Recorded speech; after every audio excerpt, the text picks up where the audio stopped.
ప్రియమైన సహోదరి సహోదరులారా, మీకో శుభవార్త. 2025 సంవత్సరంలో మొత్తం 365 అంశాలను మీతో పంచుకోబోతున్నాము. జనవరి 1వ తేదీ నుండి ప్రతిరోజు ఒక అంశము మరియు దానికి సంబంధించిన వాక్యమును పంచుకుంటాము. దయచేసి ఆ వాక్యములను వినండి, ధ్యానించండి మరియు ఆశీర్వదించబడండి. దయచేసి సబ్స్క్రైబ్ చేయండి మరియు మీ స్నేహితులతో పంచుకోండి. ధన్యవాదాలు.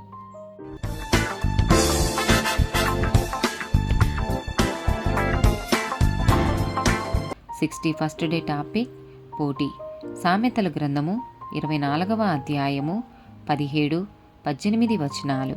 నీ శత్రువు పడినప్పుడు సంతోషపడకుము, వాడు త్రుట్టిల్లినప్పుడు నీవు మనసుననుల్లసింపకుము.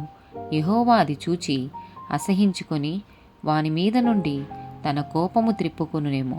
ప్రసంగి గ్రంథము 9వ అధ్యాయము 11వ వచనం. మరియు నేను ఆలోచింపగా సూర్యుని క్రింద జరుగుచున్నది నాకు తెలియబడెను. వడిగలవారు పరుగులో గెలవరు, బలము గలవారు యుద్ధమునందు విజయమొందరు. జ్ఞానము గలవారికి అన్నము దొరకదు, బుద్ధిమంతులగుట వలన ఐశ్వర్యము కలగదు, తెలివిగల వారికి అనుగ్రహము దొరకదు. ఇవన్నీయు అదృశ్య వశము చేతనే, కాలవశము చేతనే అందరికీ కలుగుచున్నవి. 1 కొరింథీలకు రాసిన పత్రిక 9వ అధ్యాయము 24-27 వచనాలు.